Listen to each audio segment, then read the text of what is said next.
Sa lupa niyang mahiwaga. Ang nais ko sana'y minsan pa makita siya't makasama. Mahal kita, Fredo. Mahal din kita, Isabel. Sino may mahal kita? Nararamdaman ko mahal mo rin ako. Ma! Kapal ng mukha mo maligaw sa kanya.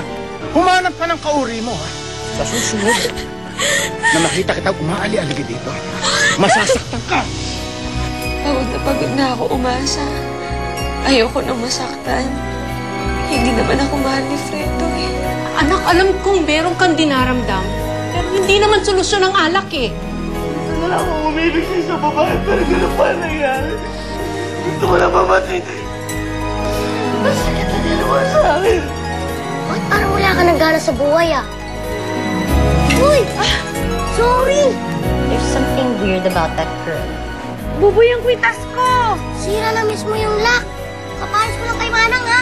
Maniwala ka sa akin, Veronica. May kakaiba talaga sa babae. Gagawin ko ang lahat para matuklas ako ano.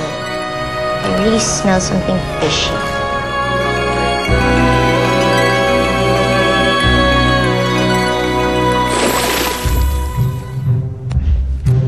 Pare, mabuti pa umuwi ka na. Kasi nagmumukha kang zombie dito. Sakit nga ng ulo ko eh. Hindi ko na inubala rin. Hindi nga ako nakapunta sa engagement party mo eh. Paano? Ano ba nangyari? Bakit biglaan? Pwede yun. Tuloy ang kasal namin ni Betty. Kita ko nga. Happy-happy ka. Sir Fredo! Sir Fredo! Kumusta na po si Isabel? Saan po siya? Babalik na rin po ba siya sa trabaho? Namimiss ko na po kasi siya talaga eh. Ayos naman siya. Talaga po? Kaya mo, sabihin ko sa kanya lahat ng sinabi mo. Tsaka, sigurado ako namimiss ka na rin niya. Sige po, sana! Babalik na po ako sa trabaho. Salamat! Sige.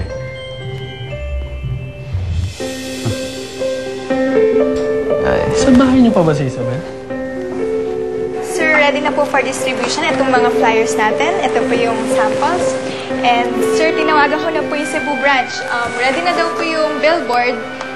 Go signal nyo na lang hinihintay. Bilisan na natin dyan. Naiinit na ang sunset. They already want results at search na ginagawa natin. Yes, sir.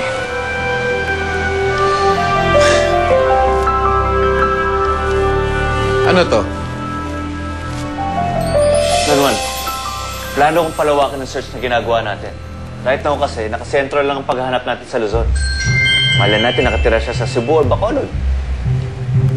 Akala ko ba pinastop na ni Fredo ang search na yan? I know, Don Juan. But Sunset is our biggest account. We need to find this girl.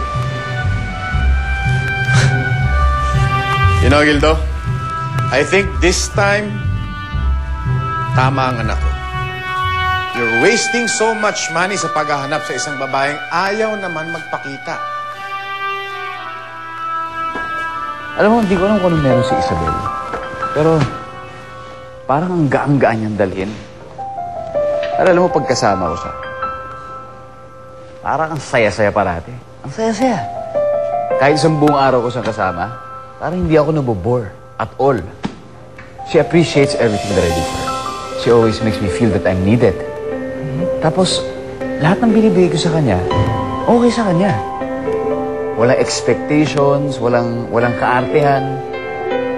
Talagang, wala akong kailangan gawin, wala akong kailangan patunayan sa kanya. She's the most honest person na nakilala ko.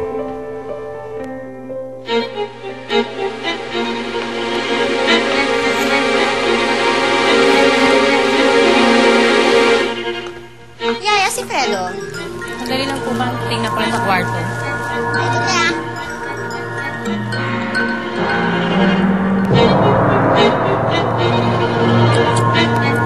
Hindi pa ikaw yung batang mabaw na kasama lagi ni Isabel. Ano ginagawa mo dito? Pero yung tingin mo. Kasi, tuwing kasama ko siya, parang I feel good about myself. Parang okay ako sa sarili ko. Parang totoong-totoo ako.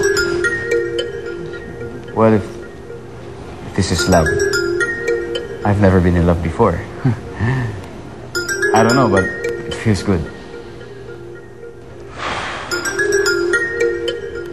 Pare, I don't think it's love. Alam mo, tingin ko, awa.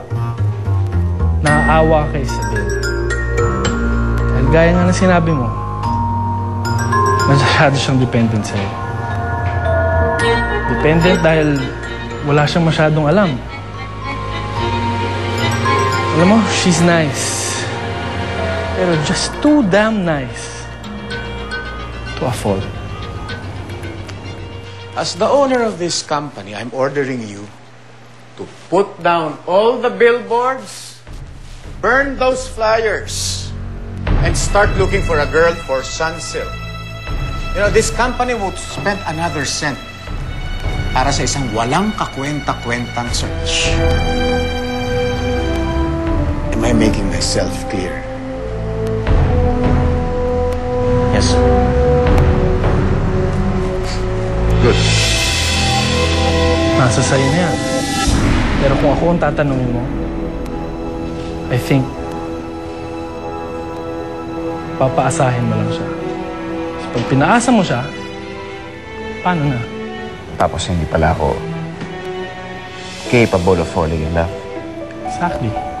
Magiging isa lang siya sa mga babaeng nakaraan mo.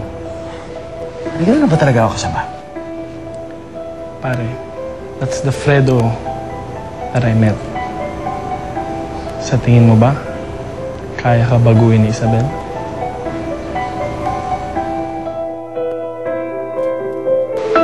So, sir, what now? Tuloy ang paghahanap. Hindi ako susuko. Kinakailangan ako mismo ang gumastos. Gagawin ko. Matatagpuan din kita.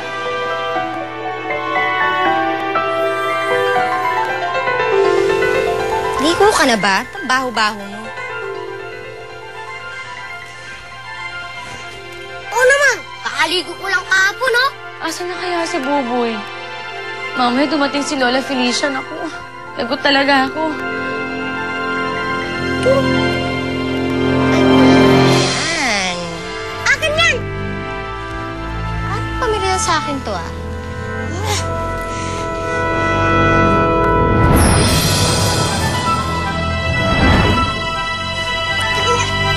Hindi ba ito yung kwintas na suot-suot lagi ni Isabel? Pangat naman ito ang cheap. Dapat dito tinatapon, eh. Wag! Hindi mo suot ni Isabel yan!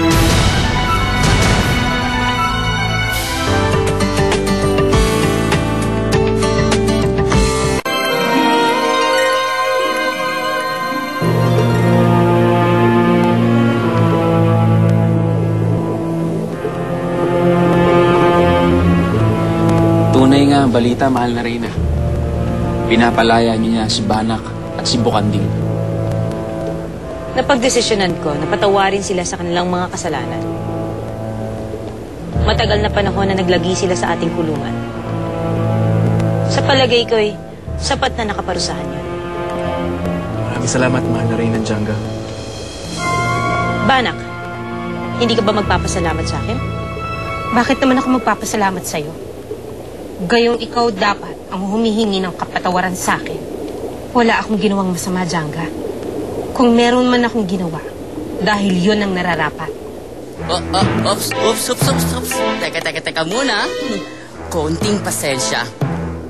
Tandaan, kailangan natin sila para makuha... Magpapanggap ako na hindi ko nadinig yun, Banak. Pagsabihan mo ang iyong ina, may hangganan ng aking kabaitan. Pakawalan sila. Good. Ganyan. Okay, continue. Sandali! Sino ang bilanggo niya?